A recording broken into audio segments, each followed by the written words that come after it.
Hello, everybody. Hello, hello, hello. Oh, this is so cool. I just got this microphone. Hopefully, you can't hear too much background sounds and music and everything. This is about as quiet as my household ever is. And I set the sensitivity to super low so it wouldn't pick up on background noise.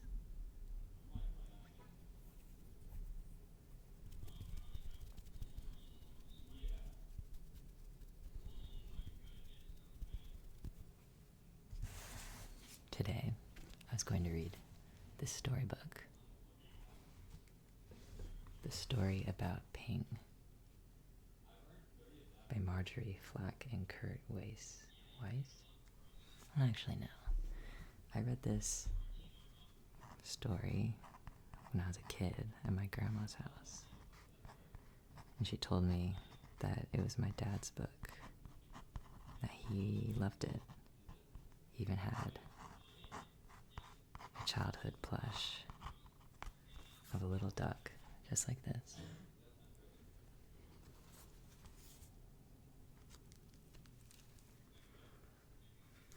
He passed away when I was 14, and I was thinking that I would like to reread his favorite childhood book.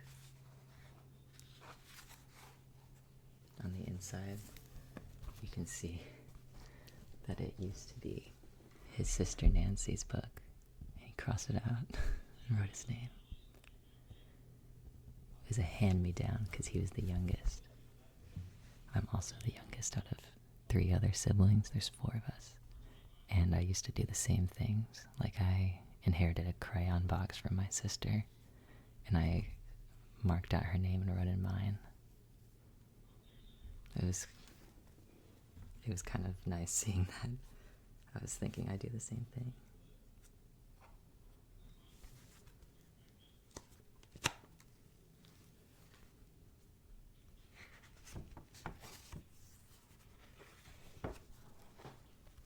The art style is really cute,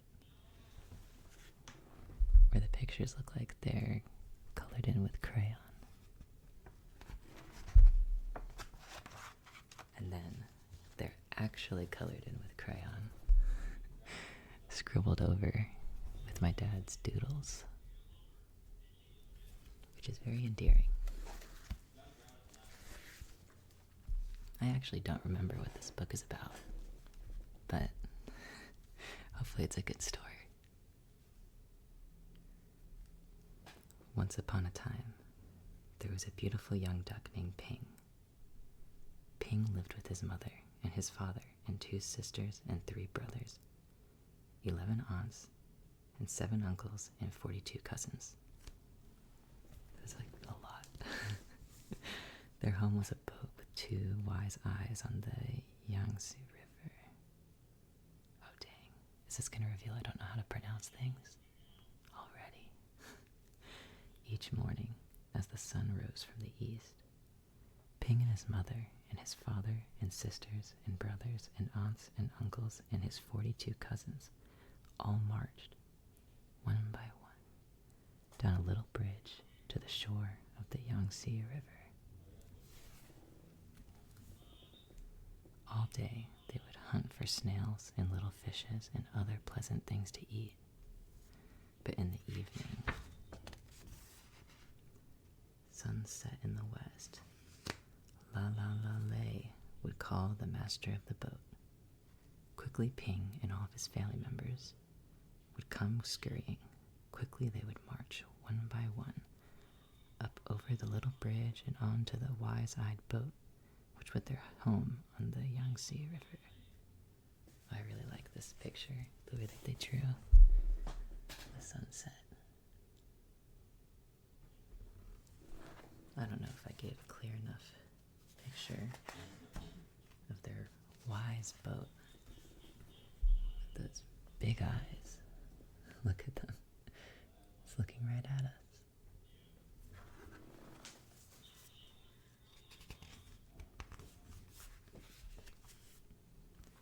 Ping was always careful, very, very careful, not to be last, because the last duck to cross over the bridge always got a spank on the back. That's not nice. But one afternoon, as the shadows grew long, Ping did not hear the call, because at that moment, Ping was wrong side up trying to catch a little fish. By the time Ping was right side up, his mother, his father, his aunts were all already marching, one by one, up over the bridge. By the time Ping neared the shore, his uncles and his cousins were marching over, and by the time Ping reached the shore, the last of his 42 cousins had crossed the bridge. Ping knew he would be the last, the very last duck if he crossed the bridge. Ping did not want to be spanked. Oh no, these illustrations are making me sad. Very well done though. Look at how cute he is. His little legs. And here you can really feel how desperate he is to get back.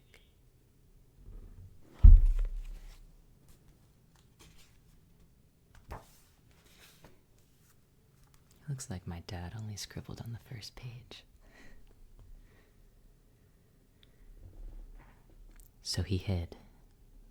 Ping hid behind the grasses, and as the dark came and the pale moon shone in the sky, Ping watched the wise-eyed boat sail slowly away down the Yangtze River. All night long, Ping slept near the grasses on the bank of the river, with his head tucked under his wing, and when the sun rose up from the east, Ping found he was all alone on the Yangtze River.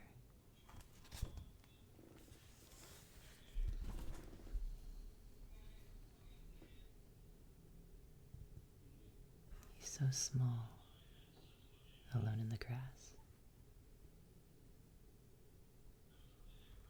It looks soft though.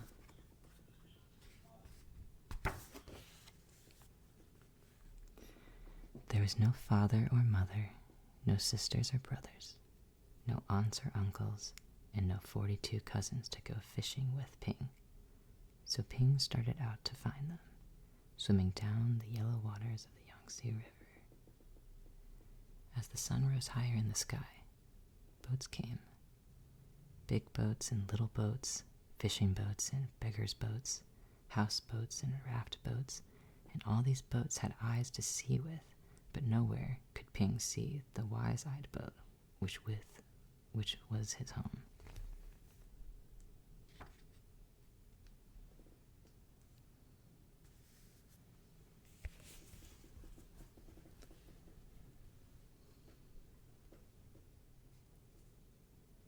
He looks really big, actually, next to these boats.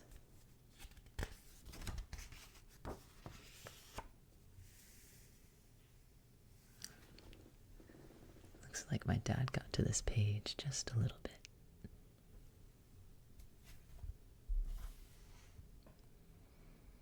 Then came a boat full of strange, dark fishing birds.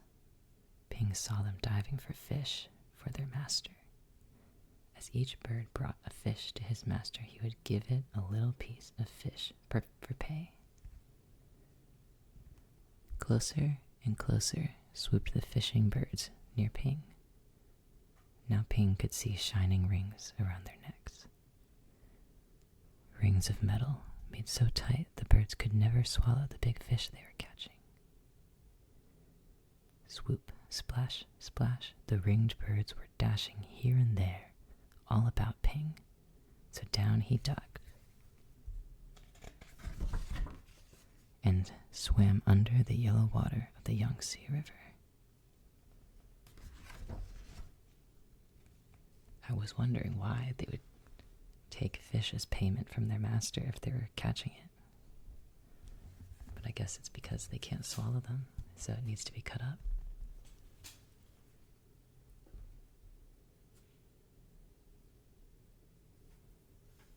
You can see the rings.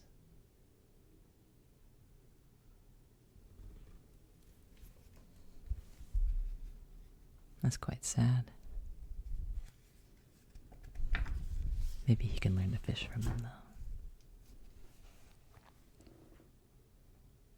When Ping came up to the top of the water, far away from the fishing birds, he found little crumbs floating, tender little rice cake crumbs, which made a path to a houseboat. As Ping ate these crumbs, he came nearer and nearer to the houseboat. Then,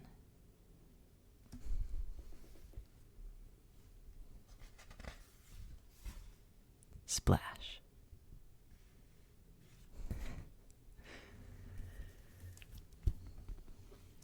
Here he is diving. You can see little bubbles. That's so cute. Little more scribbles. And the duck finding a boat.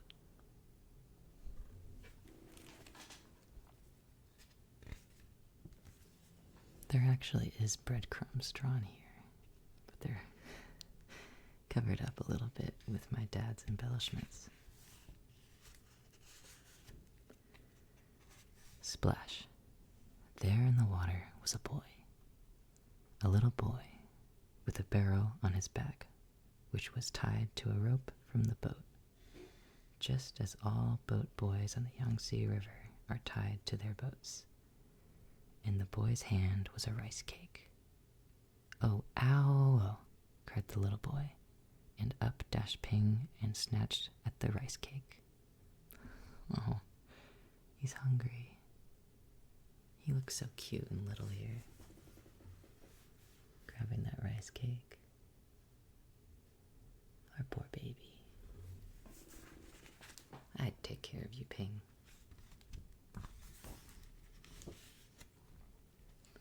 Quickly, the boy grabbed Ping and held him tight. "Quack, quack, quack, quack," cried Ping. "Oh, oh," yelled the little boy. Ping and the boy made such a splashing and such a noise that the boy's father came running, and the boy's mother came running, and the boy's sister and brother came running, and they all looked over the edge of the boat at Ping and the boy splashing in the water of the Yangtze River. I don't think Ping looks very happy here, but everyone else is having a jolly time. Look at his eyes are bulging out. And then this is his family. The boy's family.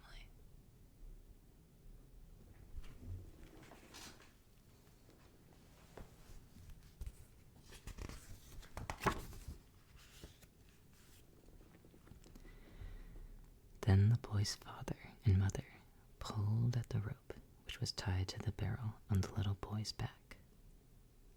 They pulled, and up came Ping and the boy onto the houseboat. Oh, these drawings are just so pretty.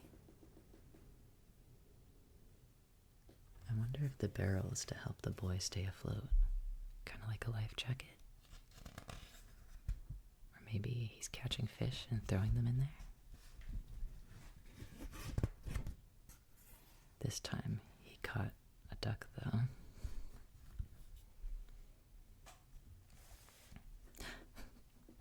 "Ah, a duck dinner has come to us," said the boy's father. That was my reaction to seeing that, sorry. It's a little shocking, isn't it? Our poor protagonist. "I will cook him with rice at sunset tonight," said the boy's mother. "No, no. My nice duck is too beautiful to eat," cried the boy. Oh, there we go. Yeah, protect your little guy. He's our friend.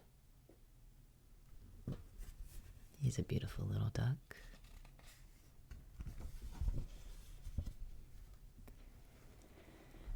A basket all over Ping, and he could see no more of the boy. Did I miss a page?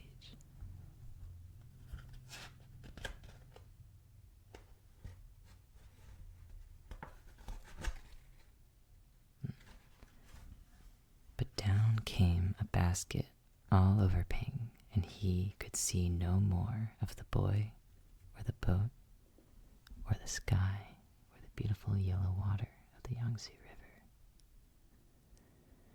All day long, Ping could see only the thin lines of sun which shone through the cracks in the basket, and Ping was very sad.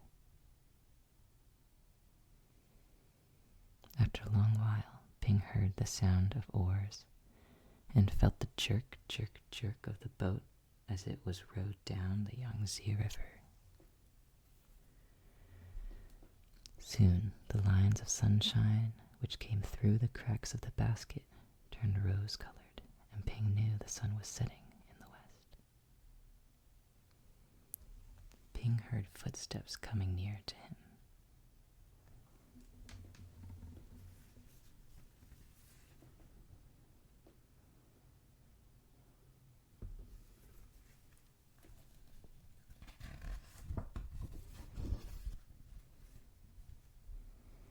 The basket was quickly lifted, and the little boy's hands were holding Ping. Quickly, quietly, the boy dropped Ping over the side of the boat, and Ping slipped into the water, the beautiful yellow water of the Yangtze River.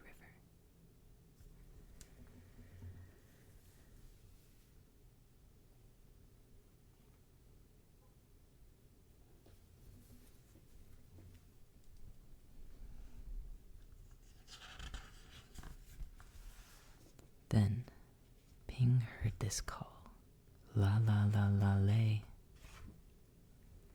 Ping looked, and there near the bank of the river was the wise-eyed boat, which was Ping's home, and Ping saw his mother and his father and his aunts all marching one by one up over the little bridge.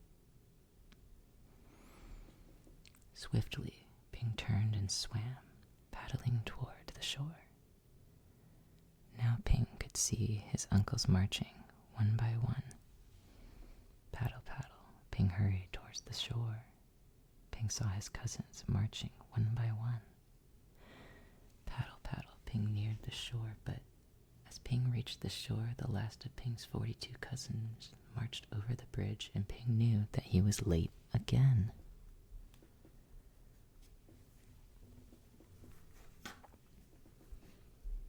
I notice that every time my dad does color on a page, it's over Ping. I wonder what that means. Just that he likes him a lot?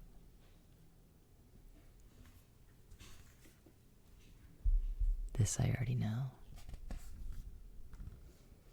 But I wonder why he wanted green there. Marched up Ping, up over the little bridge, and spank came the spank on Ping's back. Goodness, his eyes are bulging again. Our poor little guy.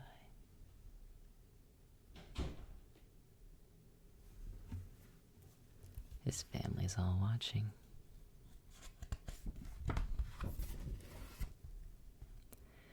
Then, at last, Ping was back with his mother and his father and 2 sisters and 3 brothers and 11 aunts and 7 uncles and 42 cousins. Home again on the wise-eyed boat on the Yangtze River.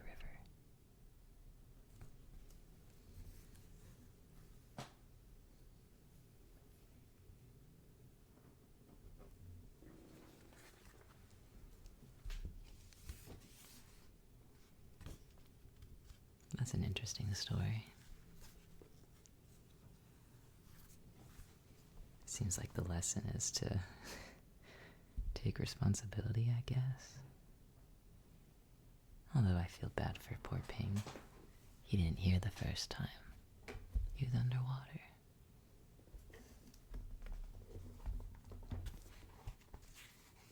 I do wonder how old this book is. Here's the back of Little Ping. And here he is again, walking across the bridge.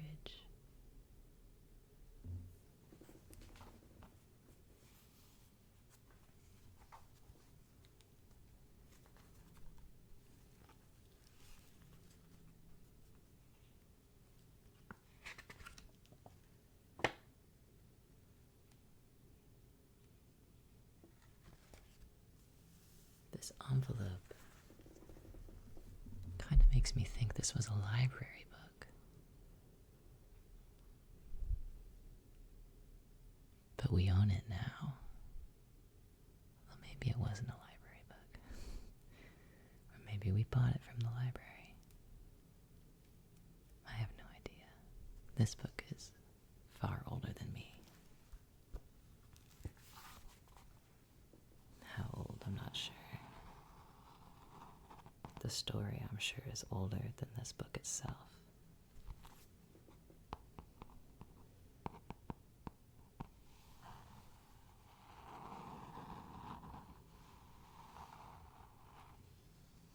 I really like how the outside of the book feels. Its texture is really nice. It aged beautifully. And it seems to have protected the book very well over time.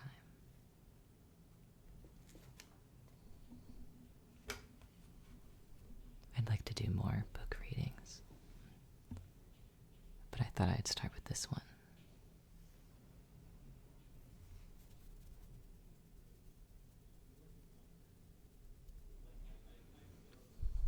I think I'd like to do some Dr. Seuss next. Those were the books that I learned to read with when I was a kid. I struggled quite a bit with learning to read, but all the rhyming in those books made it a lot more enjoyable.